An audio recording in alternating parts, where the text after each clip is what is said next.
Okay, I've been working on number 25 now for a couple weeks. Actually, I haven't spent that much time on it. The last video was the installing the kerf lining on the sides. And as you can see, I've got those in there all the way around the top side. And I've taken my board, covered with sandpaper, flat board, and sanded it down perfectly flat, so it's ready to accept the top. So the next process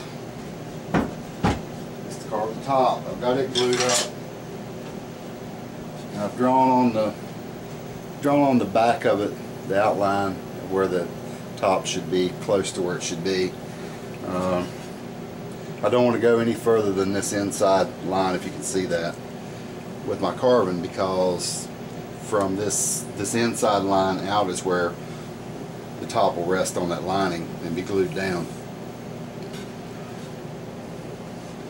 I have some templates that I use to get the inside shape. I do the inside of the instrument first.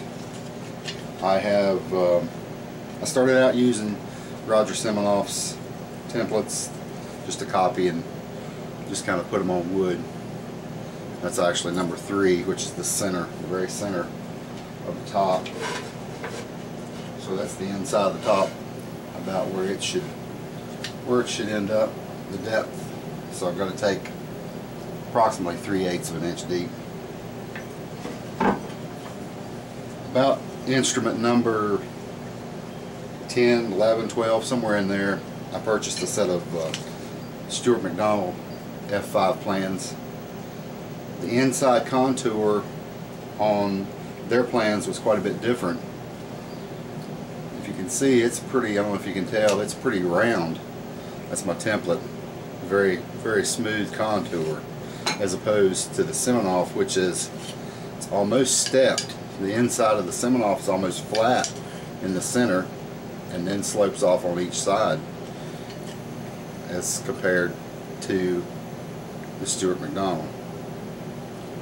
I had good luck with Roger's plans and his templates, but it wasn't until I started using the Stuart McDonald with the Roger Siminoff that I started getting the best sound of my mandolins. There's the two side by sides, and you can see there's quite a bit of difference. It doesn't look like a lot, but it is quite a bit. I'm using both, so I'm not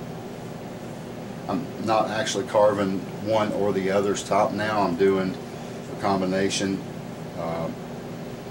and to be honest, I do a lot of it by eye when I get down close to the end.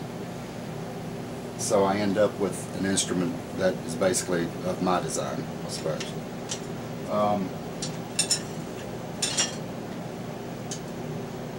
A lot of the old instrument builders, luthiers, and probably a lot of them today, would frown on how I carve the top.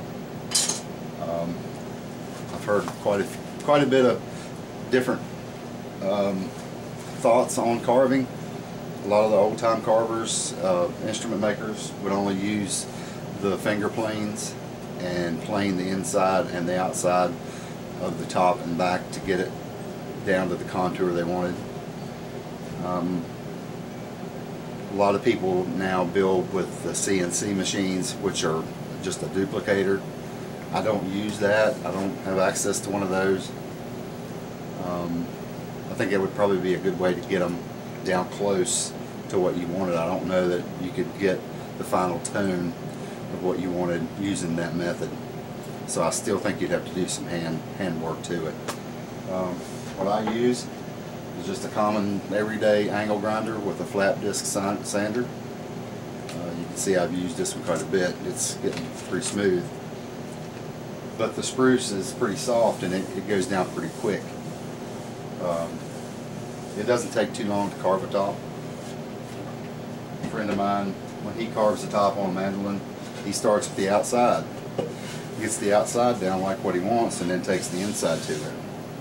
My belief is that sound comes from the inside shape of that instrument. So therefore, I want to get the inside like what I want. I get the inside down like what I want, then I take the outside down to it and get the look I want and the thickness I want. And in the process, tap tune the top as I go down in thickness from the outside. So I'm gonna get started. I've just got a heavy duty household fan set up that just kind of sucks some of the dust out of my shop. Still a little bit dusty, but without doing it completely outside, which I don't have anything set up out there to do it with, so I'll just do it in here and do the best I can.